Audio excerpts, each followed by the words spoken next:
Hi, this is Brad Linder with Liliputing, and this is Lenovo's ThinkPad X1 Carbon, which is a 14-inch notebook with very slim bezels around the side of the screen here, and it allows the company to put a 14-inch laptop into a case about the size that you would normally expect to see a 13-inch laptop in. So there's two different color options here. We've got black and we've got silver.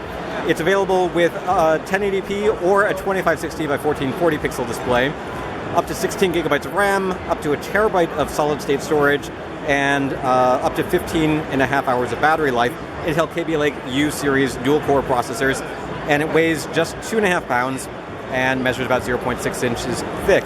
Has a Thunderbolt 3 port and the Lenovo-style, ThinkPad-style keyboard here with chiclet-style keys, but a touchpad or a trackpad in the middle, as well as a touchpad down here and buttons. We've got a fingerprint scanner, and you can see we've got USB Type-C, HDMI, USB Type-A, and on the other side we've got ventilation, full-size USB, and a headset jack. Yes, that's a headset jack.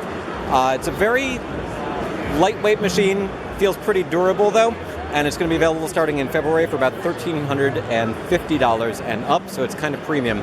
It's not the first X1 Carbon, but it's the most compact due to the reduced screen bezel size here. And you can see it also has a matte display, which is something you don't see on a lot of high-end notebooks these days.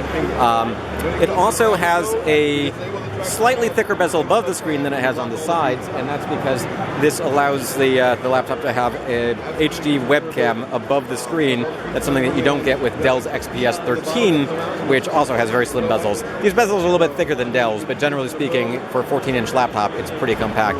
Also has IR cameras and dual array microphones here, so I believe it supports Windows Hello Secure Login. I don't see that on the list here, so don't quote me on that, but it definitely has support for biometric security through that fingerprint sensor. I believe there's also going to be optional support for a 4G module if you would like that.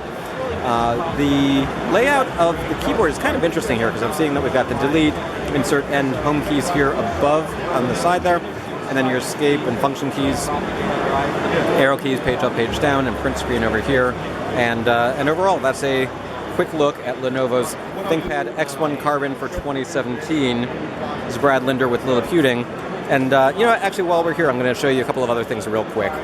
This is the X1 tablet, which has got a more modest spec bump. So it's actually very similar to the version that came out last year.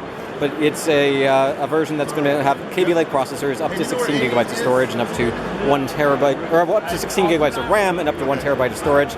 And it is a somewhat modular design in that, in addition to working with this optional keyboard, there are other modules that you can attach to the bottom to add things like the projector that you see here on the screen. So you can find out more about that at Liliputing.com.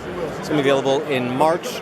And this is the ThinkPad X1 Yoga, which is a little bit larger than the X1 Carbon. It weighs about 3.1 pounds, and it's a slightly more substantial notebook, but it also happens to have something that the X1 Carbon doesn't, which is a touchscreen display and a 360-degree hinge that allows you to fold it all the way down,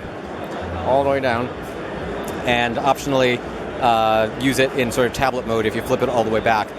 This particular model also is available with an optional OLED display. That's not available on all models, but it is an option. So that's coming in February. That's the ThinkPad X1 Yoga, ThinkPad X1 tablet, and ThinkPad X1 Carbon notebook. This is Brad Linder with Liliputing.